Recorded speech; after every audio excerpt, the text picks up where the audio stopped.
यही एक मुक्ति नगरी है जहाँ पर भगवान तारक मंत्र दे करके निर्वाण, सद्गति, मोक्ष, सायुज्य, सारूप्य, सामीप्य, सालोक्य मुक्ति प्रदान करते हैं। वैसे तो 7 मोक्ष नगरियाँ हैं, अयोध्या, मथुरा, माया, काशी, कांची, यवंतिका, पुरी, द्वारावती चैव सप्तैता मोक्षदायिका। लेकिन अन्यानि मुक्ति तीर्थानि काशी प्राप्ति करानी चाहिए। अन्य जो मुक्ति तीर्थ हैं उनका मोक्ष प्रदान करना, काशी प्राप्त करा देना है।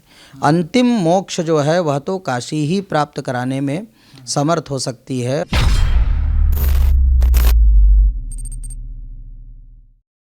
मन जी, बहुत बहुत धन्यवाद, आपने हमें समय दिया। मन जी, जिस तरीके से काशी विश्वनाथ कॉरिडोर का जो लोकार्पण होने वाला है, उससे पहले जो बातें चल रही हैं कॉरिडोर को लेकर, जैसे कहा जा रहा है कि इसके पहले मंदिरों को तोड़ा गया, सनातन संस्कृति का जैसे सवाल उठाए जा रहे हैं विपक्षी पार्टियों द्वारा, तो इसको कैसे देखते हैं? भारत के प्रधानमंत्री, काशी के प्रिय सांसद और विश्व के सर्वाधिक लोकप्रिय नेता आदरणीय श्री नरेंद्र मोदी जी ने ये कहा था कि काशी की पुरातनता को नष्ट किए बिना, लेस मात्र भी खरोच लगे बिना कैसे इसको सजाया, संवारा, निखारा जा सकता है। इसका सर्वोत्कृष्ट उदाहरण श्री काशी विश्वनाथ धाम है। 2000 स्क्वायर मीटर के दायरे में सिमटा हुआ यह मंदिर आज 52,000 स्क्वायर मीटर से ज़्यादा के क्षेत्रफल में भव्य और दिव्य, जहाँ पर माँ गंगा का तट और बाबा विश्वनाथ का सामीप्य, दोनों ही जो देश विदेश में फैले हुए बाबा के भक्त हैं उन सबको अब उसका लाभ मिलने वाला है। क्योंकि गलियों से, सकरे रास्ते से गुजरते हुए लोग, बस्ती के बीच में वो मंदिर था और आज इतना प्रशस्त और सुविस्तृत और सुव्यवस्थित स्थान हो गया है। जब रानी अहिल्याबाई होलकर ने आज से लगभग 350 साल पहले वर्तमान श्री काशी विश्वनाथ मंदिर का निर्माण करवाया था, आज उसके बाद परम शिव भक्त के रूप में आदरणीय श्री नरेंद्र मोदी जी ने जो शिव संकल्प लिया, यह उनकी दृढ़ इच्छा शक्ति का सुफल परिणाम है। यह श्री नरेंद्र मोदी जी के धर्म परायणता का सर्वोत्कृष्ट उदाहरण है और यह भारत के धर्मगुरु बनने की यात्रा का श्री गणेश भी है।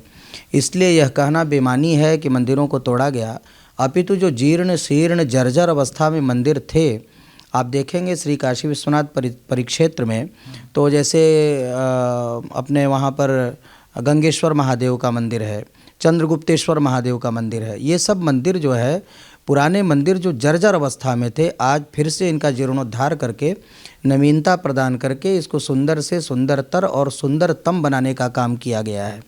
तो अब जो वाराणसी में जो आता है उसकी मनसा ये होती है, उसका केंद्र यह होता है माँ गंगा का किनारा और बाबा विश्वनाथ का दरबार, तो वो सभी भक्त लाभान्वित होंगे। इसके अतिरिक्त काशी में मोक्ष की अभिलाषा से बहुत से लोग आते हैं, क्योंकि काश्याम मरणान मुक्ति ही, यही एक मुक्ति नगरी है जहाँ पर भगवान तारक मंत्र दे करके निर्वाण, सद्गति, मोक्ष, सायुज्य, सारूप्य, सामीप्य, सालोक्य मुक्ति प्रदान करते हैं।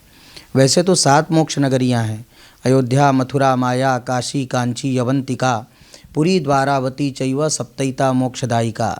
लेकिन अन्यानि मुक्ति तीर्थानि काशी प्राप्ति करानी चाहिए। अन्य जो मुक्ति तीर्थ हैं उनका मोक्ष प्रदान करना, काशी प्राप्त करा देना है। अंतिम मोक्ष जो है वह तो काशी ही प्राप्त कराने में समर्थ हो सकती है और वही उसी के पास सामर्थ्य है, क्योंकि सा काशी त्रिपुरारी राजनगरी, यह भगवान शंकर की अतिशय प्रिय राजधानी है, जहाँ से अनंतानंत जगत जो है चमत्कृत होता है। तो ऐसे स्थान की भव्यता और दिव्यता देख करके हमको सकारात्मकता के साथ आगे बढ़ना चाहिए और ये समझना चाहिए कि न केवल काशी विश्वनाथ का अपितु पंचक्रोशात्मिका जो काशी है 25 कोस में बसी हुई, वो पंचक्रोशी के अंदर जितने भी देवालय हैं उन सब का एक तरीके से जीर्णोद्धार करके सुंदरीकरण भी हो रहा है। इसके अतिरिक्त उत्तर प्रदेश में विभिन्न जो मंदिर हैं उन सब मंदिरों का कायाकल्प हो रहा है। तो अब पूरी भव्यता के साथ काशी का अस्तित्व सामने है, क्योंकि भगवान श्री काशी विश्वनाथ राजराजेश्वर के रूप में यहाँ विराजते हैं। कभी यहाँ रामकृष्ण परमहंस आदि महामनीषियों ने स्वर्णमयी और मणिमयी काशी का दर्शन किया था। कलिकाल के प्रभाव से कहें या समय चक्र कहें और या फिर उपेक्षात्मक रवैया से कहें कि यह जो स्वरूप था काशी का वो धीरे धीरे बड़ा ही रुग्ण होता चला गया और फिर से एक नई ऊर्जा के साथ और काशी जो है सच समझ संवर कर तैयार है लोकार्पण के लिए। भगवान विश्वनाथ का धाम, जहाँ पर आने वाले देश विदेश से लाखों लाख भक्त यहाँ पर आकर के एक आनंद की अनुभूति प्राप्त करेंगे। सानंद मानंद वने वसंतम आनंद कंदम हत पाप वृंदम वाराणसी नाथमनाथ नाथम श्री विश्वनाथम शरणम प्रपद्ये। अरे भगवान के त्रिशूल पर बसी हुई अविमुक्त क्षेत्र काशी, जो अनंतानंत जगत का नेतृत्व करती है, जहाँ जो भारत की धार्मिक सांस्कृतिक राजधानी के रूप में जानी जाती है, इतने वर्षों से उपेक्षा थी। कोई परम शिव भक्त के रूप में नरेंद्र मोदी ने इस देश में जन्म लिया और हम सब का सौभाग्य है कि इस ऐतिहासिक क्षण के हम सब साक्षी होने जा रहे हैं। इसलिए हमको नकारात्मकता से बचते हुए और सकारात्मक पथ पर आगे बढ़ना चाहिए और प्रशस्त पुण्य पंथ है, बढ़े चलो की भावना से ये देखना चाहिए कि भारत जो है आगे बढ़ रहा है जी। मगर लगातार मान जी एक तरीके की राजनीति जो चल रही है, जब भी मंदिर के पक्ष की बात होती है, जब अयोध्या के पक्ष की बात हुई तो उसमें अड़ंगा डालने की कोशिश हुई, उसके बाद काशी की जब बात हो रही है तो ये कहा जा रहा है कि सांस्कृतिक विनाश होने की बात करी जा रही है। तो ये क्यों होता है सर? और चीज़ों पे मुद्दे नहीं होते, मगर जब भी मंदिर की बात होती है तो कहीं ना कहीं से अड़ंगा डालने की कोशिश होती है। अच्छा, आप एक बात बताइए कि आदरणीय नरेंद्र मोदी जी को सांस्कृतिक विनाश करने में क्या लाभ मिल जाएगा? आदरणीय योगी जी को, ये सब धर्मपरायण लोग हैं, इस देश के लिए मरने मिटने वाले लोग हैं, जिन्होंने सर्वस्व इस राष्ट्र के लिए समर्पित कर दिया है। चाहे वो आदरणीय नरेंद्र मोदी जी हों, जिनकी प्रेरणा से, जिनके शिव संकल्प से, जिनकी दृढ़ इच्छा शक्ति से उन्होंने यह इतना बड़ा बीड़ा उठाया। 350 से ज़्यादा भवन थे इस पूरे श्री काशी विश्वनाथ धाम के परिक्षेत्र में, पूरा का पूरा एक मोहल्ला था। और जो भवन स्वामी थे उन लोगों ने भी सहर्ष, क्योंकि बाबा के धाम का विस्तार होना था, बाबा के दरबार का विस्तार होना था, इसलिए भगवान विश्वनाथ के प्रति काशीवासियों की अगाध निष्ठा है। वो केवल एक भगवान के रूप में उनको नहीं देखते, अपितु अपने घर का एक मुखिया के रूप में देखते हैं और बाबा विश्वनाथ के प्रति अनन्य श्रद्धा है, उनको अधिपति मानते हैं, अपना राजा और गुरु मानते हैं। क्योंकि बनारस के बोलचाल में भी का राजा और का गुरु बोलने की परंपरा है। ये दोनों शब्द संकेत, इन सब का बड़ा गूढ़ रहस्य है, ये केवल सामान्य शब्द मात्र नहीं है। काशी के रहस्य को समझ पाना, और अब जब आप देखेंगे श्री काशी विश्वनाथ मंदिर के परिक्षेत्र में और परिसर में जो दीवारों पर, जो भित्तियों पर जो अनेक स्कंद पुराण में वर्णित काशी खंडोक्त वर्णन जो भगवान शिव से संपृक्त है, अर्धनारीश्वर के विग्रह का वर्णन और अविमुक्तेश्वर का वर्णन और अन्य गंगा अवतरण का प्रसंग या अन्य, आज की नई पीढ़ी काशी के रहस्य को, महात्म्य को, वैशिष्ट्य को समझ सके, इसके लिए इतना सुंदर प्रयास किया गया है कि आने वाले लोगों को एक अलग प्रकार के आनंद की अनुभूति होगी। आनंदवन कहा जाता रहा काशी को, सानंद मानंद वने वसंतम, आनंद को प्रदान करने वाले, जन्म जन्मांतर कल्प कल्पांतर युग युगांतर के पाप ताप को विनष्ट करने वाले भगवान श्री काशी विश्वनाथ देवाधिदेव महादेव की अतिशय प्रिय राजधानी। और इसीलिए तो कहा जाता है कि काशी का हर कंकर शंकर, चना चबैना गंग जल जौपुर वय करतार, काशी कबहु न छाड़िए विश्वनाथ दरबार। यह एक ऐसा दरबार है जहाँ पर स्वयं भगवान शंकर और भगवती अन्नपूर्णा दोनों ही प्रतिज्ञाबद्ध हैं। जीविते अन्नदातृत्व मृते मोक्षम ददाम्यहम। भगवान कहते हैं कि देवी एक प्रतिज्ञा आप करिए, जो शंकर की प्राण वल्लभा अन्नपूर्णा कही जाती हैं, कि जब तक इस धराधाम पर मनुष्य जीवित है अन्नपूर्णा के रूप में उसका पेट भरेंगी आप, और जब उसका शरीर समाप्त हो जाएगा तो मैं तारक मंत्र दे करके उसको मोक्ष प्रदान कर दूंगा। तो ऐसे पवित्रतम स्थान का इतना बड़ा ये बीड़ा उठा करके संकल्प लिया आदरणीय नरेंद्र मोदी जी ने, और संकल्प से सिद्धि भी हुई। तो इसलिए ये कहना बेमानी है कि मंदिरों को तोड़ा गया और ये सब हुआ, क्योंकि यह बहुत बड़ा काम हुआ है और पूरे विश्व की दृष्टि इस कार्य पर है। क्योंकि काशीवासी तो उत्साह में ही हैं। 7 वार में 9 त्यौहार की मान्यता रखने वाली काशी अब नित्य उत्सव बनाने के पक्ष में है। नित्योत्सवैर मंदिरम, क्योंकि काशी एक मंदिर है जहाँ पर नित्य उत्सव होना ही चाहिए। तो अब मास पर्यंत तो उत्सव महोत्सव हो ही रहा है, लेकिन मैं समझता हूँ कि वर्ष पर्यंत चलने वाला उत्सव है।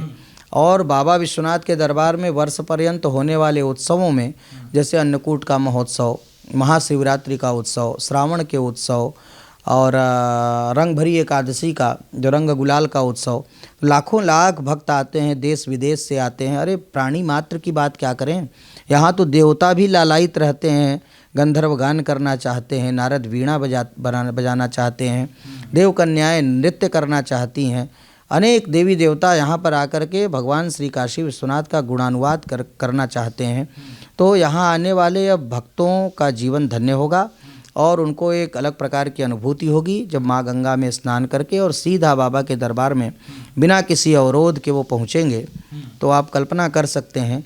इसलिए और जो इतने कम समय में भगवान श्री काशी विश्वनाथ का धाम यह बना है, यह भी किसी आश्चर्य से कम नहीं है, किसी चमत्कार से कम नहीं है, क्योंकि मैं समझता हूँ कि भगवत अनुग्रह से, भगवत प्रेरणा से, भगवत माया से ही यह संभव हो सका है। आप देख सकते हैं इतने सुंदर उसके द्वार बने हैं, राज राजेश्वर के स्वरूप के अनुरूप इसको भव्यता दी गई है। इसके 7 द्वार बनाए गए हैं पूरे परिक्षेत्र के। माने सप्तद्वीपा वसुमती, ये पृथ्वी को सप्तद्वीप से युक्त कहा गया है। 7 मोक्षपुरियाँ हैं, 7 ऋषियों का मंडल है। इन सब धार्मिक शास्त्रीय पक्षों को ध्यान में रखते हुए और जो मंदिर के अंदर की अनिवार्य आवश्यकताएं होनी चाहिए उन सब के दृष्टिगत इसको पूरी तरह से, क्योंकि शास्त्र पक्ष को लेते हुए कहीं भी शास्त्र का लोप नहीं है और पूरी तल्लीनता से, पूरा तादात्म्य से यहाँ पर इस श्री काशी विश्वनाथ धाम का निर्माण किया। जिस तरीके से प्रधानमंत्री जब आए थे काशी, उन्होंने कहा था कि माँ गंगा ने मुझे बुलाया है, तो आपसे जानना चाहेंगे कि कितना इन सालों में काशी में परिवर्तन आपने देखा और जो गंगा सफाई की बात करी गई थी वो धरातल पर उतरी कि नहीं?